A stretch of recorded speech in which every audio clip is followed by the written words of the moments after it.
Israel is a useful ally for the United States, and that means it gets unconditional good press. A nuclear power fiercely opposed to all the US's enemies, happy to host American soldiers, happy to train American cops, and more than happy to accept US funding to keep the region perpetually destabilized and under constant threat of nuclear annihilation. The second reason is that AIPAC, the American Israel Public Affairs Committee, is incredibly powerful.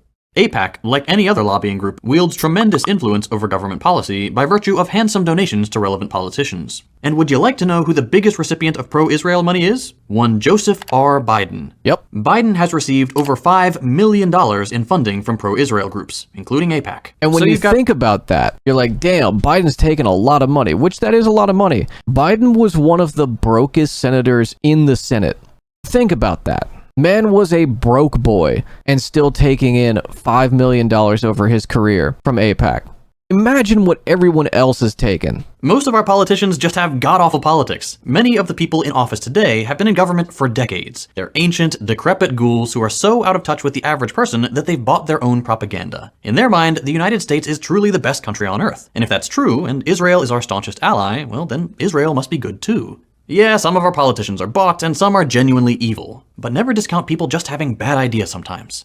That's not to let them off the hook, just something to keep in mind with people in general. Besides the money, he seems like a dyed-in-the-wool Zionist. I mean, it's not even seems like, he just is.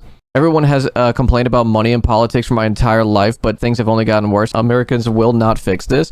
Well, I mean, Americans have no power to fix this. It requires the political will of representatives to fix it. And it does require organizing. That's why the labor movement is so important right now. What does all this mean? What's the bottom line here? If we have a government that is willing to disregard not only the vast majority of countries around the world, but also international law, the majority of their own citizens, and basic human decency, then it is our responsibility as human beings to take matters into our own hands. Do your part to help people understand that neither our elected officials nor our media represent the average person. They represent the interests of capital, and 9 times out of 10, those interests are opposed to what is right.